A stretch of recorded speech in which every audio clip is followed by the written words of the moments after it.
كبيرا صدق الله قال الله تبارك وتعالى في شان حبيبه الكريم إن الله وملائكته يصلون على النبي يا أيها الذين آمنوا صلوا عليه وسلموا تسليما اللهم صل على سيدنا وشفيعنا سيدنا نبينا ومولانا محمد وآله وبارك وسلم صلاة وسلام عليك يا رسول الله صلى الله تعالى عليه وسلم.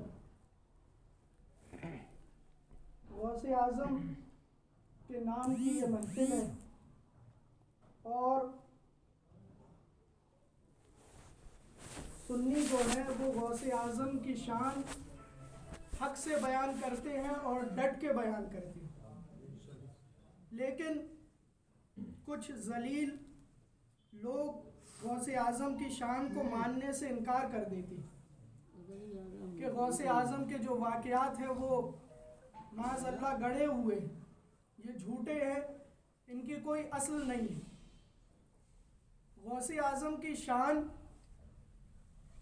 جو لوگ نظر والے ہیں وہ جانتے ہیں کہ غوث اعظم کی شان تو اللہ رب العزت نے اور اس امت کے ولیوں کی شان، بلکہ یوں کہیے کہ اس امت کے ہر مومن صالح کی شان اللہ نے قرآن مقدس میں بیان کی. لوگ کہتے ہیں کہ غوث اعظم نے اتنے بڑے بڑے واقعات کو انجام دیا کہ کئی سالوں سے ڈوبی ہوئی کشتی کو پانی سے تیرا دیا، مردوں کو زندہ کر دیا. یہ بات سمجھ میں نہیں آتی. تو سمجھنے کے لیے عشق کا ہونا ضروری ہے. جب تک عشق نہیں ہوتا، جب تک بات سمجھ میں نہیں آتی. جو لوگ منکر ہیں وہ یا تو قرآن نہیں پڑھتے یا پھر قرآن کو سمجھتے نہیں. اٹھائیں سورہ نمل تو آپ کو معلوم چلے گا کہ سلیمان علیہ السلام یہ اللہ کے نبی ہیں.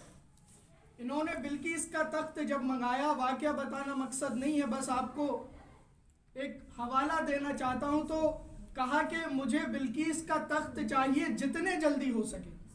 تو اس محفل میں اجنہ بھی موجود تھے اور عام انسان بھی موجود تھے. تو ان میں سے ایک جن نے کہا کہ حضور آپ مجھے حکم دیجئے، محفل کے برخاست ہونے سے پہلے تخت یہاں حاضر ہو جائے گا. اور تخت کس تخت کی لانے کی بات ہو رہی تھی؟ جو 40 ہاتھ لمبا، 40 ہاتھ چوڑا اور 40 ہاتھ اونچا تھا. کئی لوگ مل کے جسے ہلا نہیں پاتے تھے، وہ کئی 100 میل دور سے لانے کی بات ہو رہی تھی.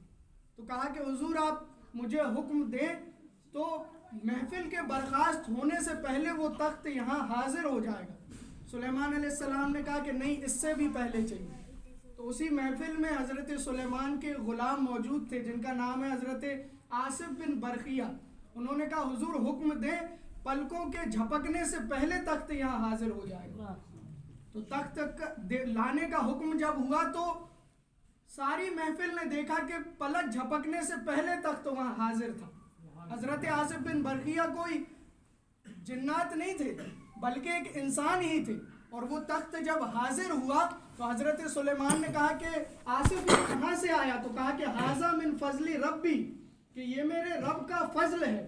تو جن پر صرف اللہ کا فضل ہو وہ یہ کارنامے انجام دے سکتے ہیں. تو قرآن مقدس جن کے بارے میں ارشاد فرماتا ہے وَبَشِّرِ الْمُؤْمِنِينَ بِأَنَّ لَهُم مِّنَ اللَّهِ فَضْلًا كَبِيرًا، کہ جن پر صرف فضل ہو وہ تو اتنا لمبا چوڑا تخت لا کر کے پلکوں کے جھپکنے سے پہلے حاضر کر دیں، اور جن پر اللہ کا فضل کبیر ہو ان کی شان کا عالم کیا ہو. یہ ایک مومن صالح کی شان بیان ہو رہی ہے کہ مومنوں کو یہ مجدہ سنا دو کہ جو مومن صالح ہیں ان کے لیے اللہ رب العزت کا بڑا فضل ہے.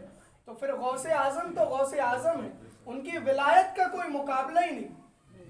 ہم لوگ اسی لیے کہتے ہیں، یہ ہمارا بھی عقیدہ ہے، ہمارے بڑوں کا بھی عقیدہ ہے، اور ان بڑوں کے بڑوں کا بھی عقیدہ ہے کہ جہاں غوث اعظم کا نام لیا جاتا ہے وہاں غوث اعظم بذات خود حاضر ہوتے. اور صرف غوث اعظم کا نہیں بلکہ جب غوث اعظم کے نانا کا بھی کہیں نام لیا جاتا ہے تو اس محفل میں بھی غوث اعظم حاضر ہوتے. بغداد شہر ہے، غوث اعظم کا دور کمال اور جمال ہے. اس دور میں وہاں کے امیروں نے ایک محفل سجائی دکھاوے کے لیے کہ یہ نبی کی نعت کی محفل ہے، نبی کی تعریفوں کی محفل ہے.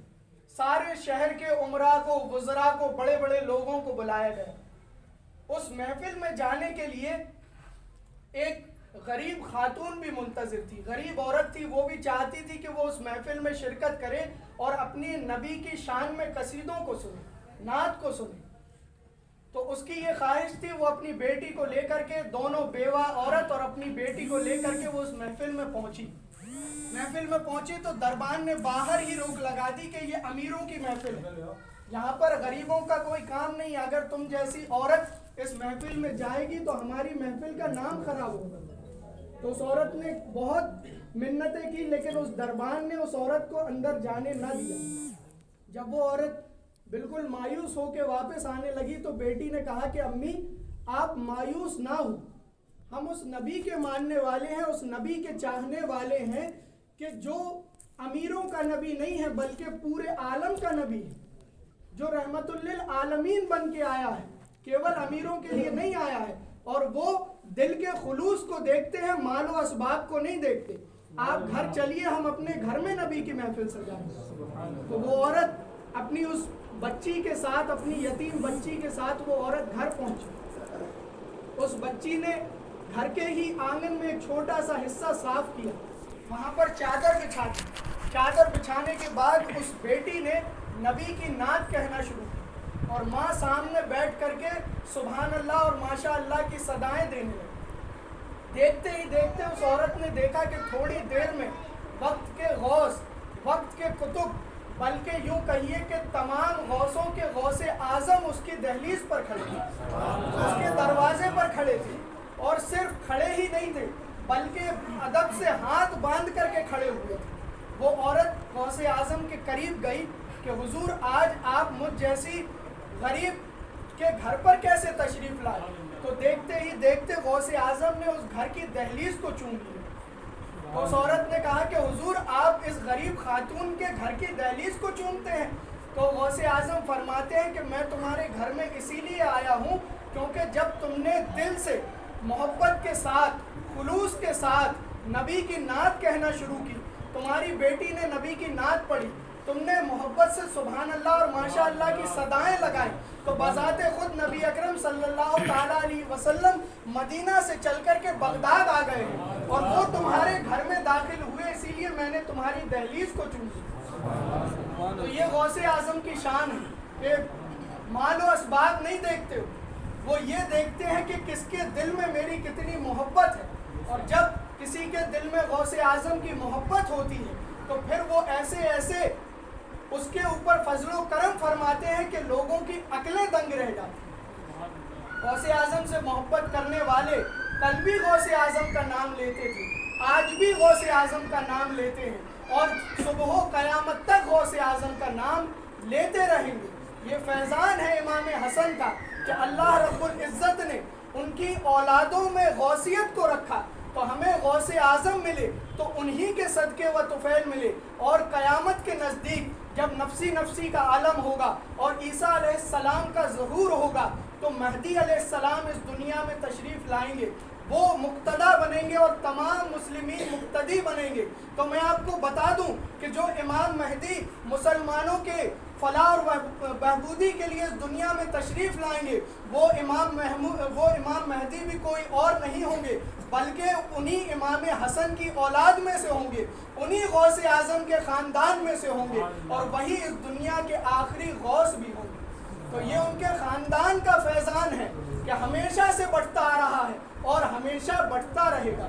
गौसे आज़म की महफिल सजाने वाले कल भी खसारे में नहीं थे, आज भी खसारे में नहीं है। जो गौसे आज़म की शान के खिलाफ बोलते हैं और उनकी करामतों पर शक करते हैं वो खुद खसारे में है। और बल्कि ये कहिए कि वो लोग कुरान के मुनकिर हैं। जो कुरान को मानने वाले हैं वो गौसे आज़म को कल भी मानते थे, आज भी मानते हैं और हमेशा मानते रहेंगे। मौला करीम हम सबको गौसे आज़म के सच्चे गुलामों में शामिल फरमाए और गौसे आज़म की सच्ची मोहब्बत हमारे दिलों में अता फरमाए। अस्तगफिरुल्लाह रब्बी मिन कुल्ली ज़ंबिन व अतूबु इलैह।